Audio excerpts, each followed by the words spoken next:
What is demand? In economics, demand means not just wanting something, but also having the ability and willingness to pay for it at a certain price.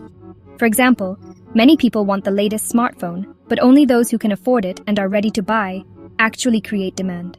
The law of demand says, as the price of a good rises, the quantity demanded falls, and vice versa, assuming other factors stay the same. We see this every day in India. Take onions. When prices soar, families buy less or look for alternatives. When prices drop, consumption rises again. This is the law of demand in action, an inverse relationship between price and quantity demanded.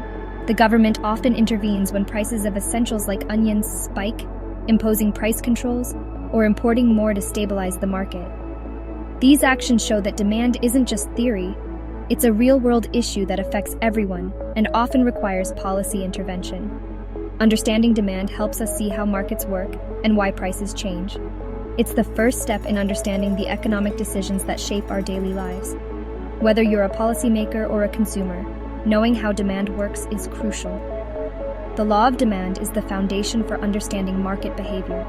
It's not just about what we want, but what we're willing and able to buy at a given price. This simple principle shapes everything from our shopping lists to national economic policy. Now, let's look at supply, the total amount of a good or service available to consumers. Supply is influenced by production costs, technology, and the number of sellers. The law of supply states, as the price of a good rises, suppliers are willing to offer more. If the price falls, they supply less. For example, when tomato prices are high, Indian farmers grow more tomatoes to earn higher profits. When prices crash, they may not even harvest their crops. This direct relationship between price and quantity supplied is the law of supply in action. But supply in India faces challenges.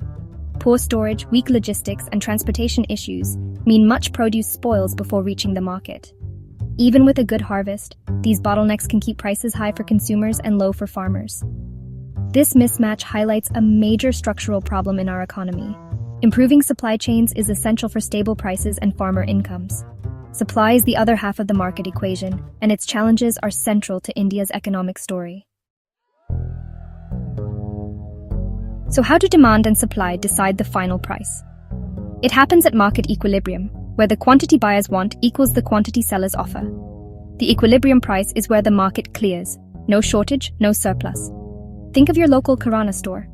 If the price of biscuits is just right, the number supplied matches the number bought. No leftovers, no empty shelves.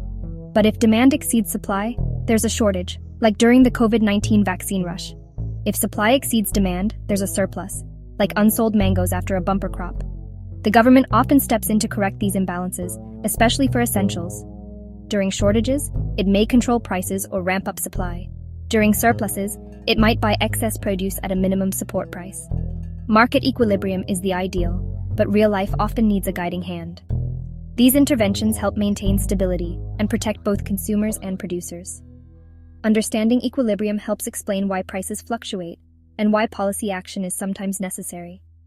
It's the balancing point that keeps markets functioning smoothly.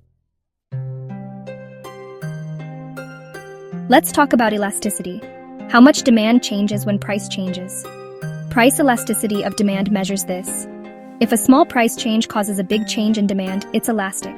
If demand barely changes, it's inelastic. For example, if soft drink prices rise, people easily switch to alternatives. Demand is elastic. But for petrol, even a big price hike doesn't reduce demand much. It's inelastic because it's a necessity. Businesses use this knowledge to set prices and plan promotions. The government uses it to decide where to levy taxes. Taxing inelastic goods like petrol brings stable revenue. The formula is simple. Elasticity equals % change in quantity demanded per % change in price. If the result is more than 1, demand is elastic. Less than 1, it's inelastic. Elasticity explains why some prices can rise sharply without much drop in sales, while others can't. It's a key tool for both business strategy and public policy. Understanding elasticity helps us predict consumer behavior and make smarter economic decisions. It's not just theory, it shapes everything from tax policy to supermarket discounts. Elasticity is the pulse of the marketplace. Demand and supply drive one of India's biggest challenges, food inflation. As incomes and population rise, so does demand for food, especially staples like onions and tomatoes. Their demand is steady, but supply is vulnerable to weather and poor storage. A bad monsoon or unseasonal rain can wipe out crops, causing prices to skyrocket overnight. When supply drops but demand stays high, we get sudden, painful price spikes. Weak logistics and lack of cold storage make things worse, leading to wild price swings. The government tries to manage this by releasing buffer stocks, banning exports, or subsidizing food for the poor. These measures aim to keep food affordable and protect both farmers and consumers. Food inflation is a constant tug-of-war between demand, supply, and policy. It's a vivid example of economics in action in every Indian kitchen. Fuel pricing in India is a classic case of demand, supply, and elasticity at work. Demand for petrol and diesel is inelastic. People need it, no matter the price. India imports most of its crude oil, so global prices and the rupee's value directly affect what we pay at the pump. When international oil prices rise, costs go up for everyone: fuel, transport, and goods. The government faces a tough choice: keep taxes high for revenue, or cut them to control inflation. Sometimes subsidies are used to soften price shocks. The RBI may raise interest rates to control inflation. Every decision is a balancing act between public welfare and fiscal needs.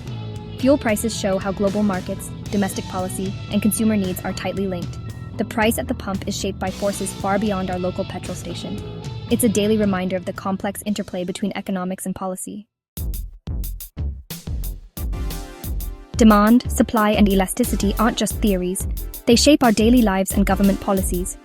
For UPSC aspirants, it's not enough to define these terms. You must connect them to real Indian examples. Use local stories, like onion prices or vaccine shortages, to illustrate your answers. Link concepts to government schemes: MSP for farmers, PDS for food security, GST for tax policy. Reference the economic survey and union budget for data and credibility. Make the Indian economy your laboratory. Observe, question, and connect theory to practice. Read the news with an economist's eye and ask, what's driving prices, and how is policy responding? Building these bridges will make your answers stand out in exams. The ability to analyze and apply knowledge is what sets future civil servants apart. Economics is everywhere. See it, understand it, and use it to make a difference. Liked the video? Share it with your UPSC group, comment with your doubts, and don't forget to subscribe for more high-quality UPSC economics explainers.